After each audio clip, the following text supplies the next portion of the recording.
आज हम बात कर रहे हैं उस एक चीज की जो सबसे कीमती है और जिसे हम कभी वापस नहीं ला सकते। जी हां, हमारा वक्त।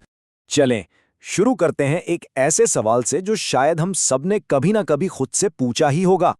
अक्सर ये शिकायत सुनने को मिलती है ना, कि वक्त ही नहीं है। लेकिन जरा सोचें, क्या वाकई वक्त कम है या मसला ये है कि हम इससे इस्तेमाल ठीक से नहीं कर रहे? देखें, एक तरफ तो आम ख्याल ये है कि ज़िंदगी बहुत छोटी है, लेकिन दूसरी तरफ कदीम फ़लसफ़ी सेनेका का कहना था कि नहीं, बात ये नहीं कि हमारे पास वक्त कम है, बल्कि ये कि हम उसका बहुत बड़ा हिस्सा ज़ाया कर देते हैं। उनके मुताबिक ज़िंदगी तो बड़ी से बड़ी कामयाबी के लिए भी काफ़ी है, बस शर्त यह है कि इसे सही तरीके से इस्तेमाल किया जाए। और ये बात वाकई सोचने वाली है। सेनेका कहते हैं कि लोग अपनी जायदाद, अपने पैसों की तो बड़ी हिफाजत करते हैं, कंजूसी से काम लेते हैं, लेकिन जब वक्त लुटाने की बारी आती है तो सबसे ज़्यादा फजूल खर्च बन जाते हैं। हालांकि यही वो एक चीज़ है जिसमें असल में कंजूस होना चाहिए, क्योंकि ये वापस तो नहीं आ सकता है ना। तो सवाल यह है कि अगर हम अपना वक्त ज़ाया कर रहे हैं तो आखिर ये जा कहाँ रहा है? कौन है वो चोर जो हमारा वक्त चुरा रहे हैं? चलें ज़रा उन पर नज़र डालते हैं। अच्छा, टाइम मैनेजमेंट के जो माहिरीन हैं वो कुछ आम चीज़ों की निशानदेही करते हैं। ये वो जाल हैं जिनमें हम अक्सर फंस जाते हैं, जैसे काम को टालते रहना, फैसले ना कर पाना, हर किसी को नहीं ना कह सकना, या फिर बगैर किसी प्लानिंग के काम करना, हर तरफ ध्यान भटकाने वाली चीज़ें और वो गैर ज़रूरी मीटिंग्स जो ख़त्म ही नहीं होती। लेकिन सेनेका ने ना एक ज़्यादा गहरे, एक अंदरूनी चोर की बात की, जिसे कहते हैं मशगूलियत। यानी एक ऐसी हालत जब हमारा दिमाग किसी एक चीज़ में इतना डूबा होता है कि बाकी सब कुछ भूल जाता है। हम या तो माजी की बातों में खोए रहते हैं या मुस्तकबिल की फिक्रों में, और इस चक्कर में जो लम्हा अभी मौजूद है यानी हाल, उसे पूरी तरह नज़रअंदाज कर देते हैं। और इसी से जुड़ी एक और अंदरूनी रुकावट है खौफ।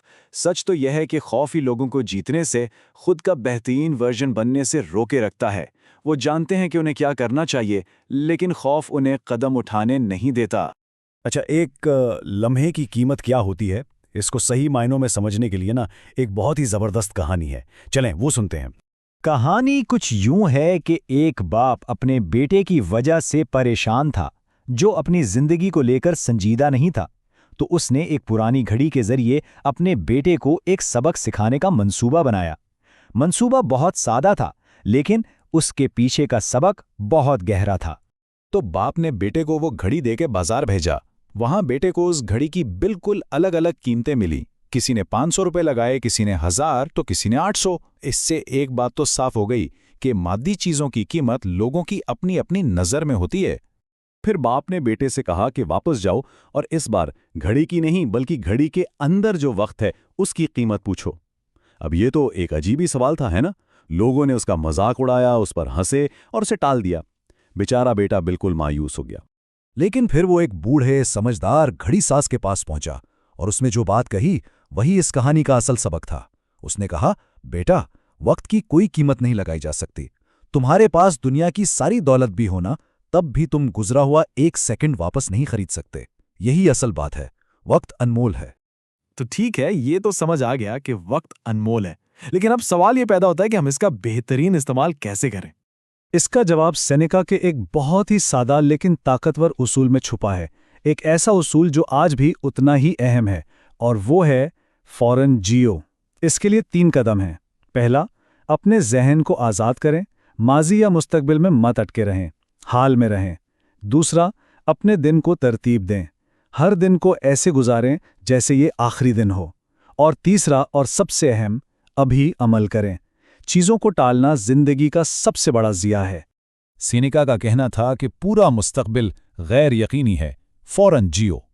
ये सोच हमें मजबूर करती है कि हम एक ऐसे मुस्तकबिल की उम्मीद में ना बैठे रहें जिसका कुछ पता नहीं कि आएगा भी या नहीं, बल्कि उस वक्त में सरमायाकारी करें जो यकीनी है, और वो है अभी। चलें, अब अपने आखिरी हिस्से की तरफ चलते हैं और देखते हैं कि सोच का ये अंदाज हमें कैसे ताकत देता है। देखें, आमतौर पर लोग समझते हैं कि ज्यादा उम्र का मतलब है लंबी जिंदगी, लेकिन स्टॉक नजरिया कुछ और कहता है। वो कहते हैं कि अक्सर एक बहुत बूढ़े शख्स के पास अपनी लंबी जिंदगी के सबूत के तौर पर सिर्फ उसकी उम्र ही होती है। असल बात यह नहीं कि कोई कितना अरसा मौजूद रहा, बल्कि यह है कि उसने जिंदगी को कितनी गहराई से जिया है। हम सब अपने दिनों के खुद मेमार हैं। और इसी से एक और जबरदस्त बात जुड़ी है। कहा जाता है कि वही दिन जो एक इंसान को तोड़ते हैं वही दिन उसे बनाते भी हैं। इसका मतलब यह है कि जद्दोजहद और मुश्किल वक्त ज़ाया नहीं होता, बल्कि यही वो अमल है जो असल में हमारे अंदर ताकत और मजबूत किरदार पैदा करता है।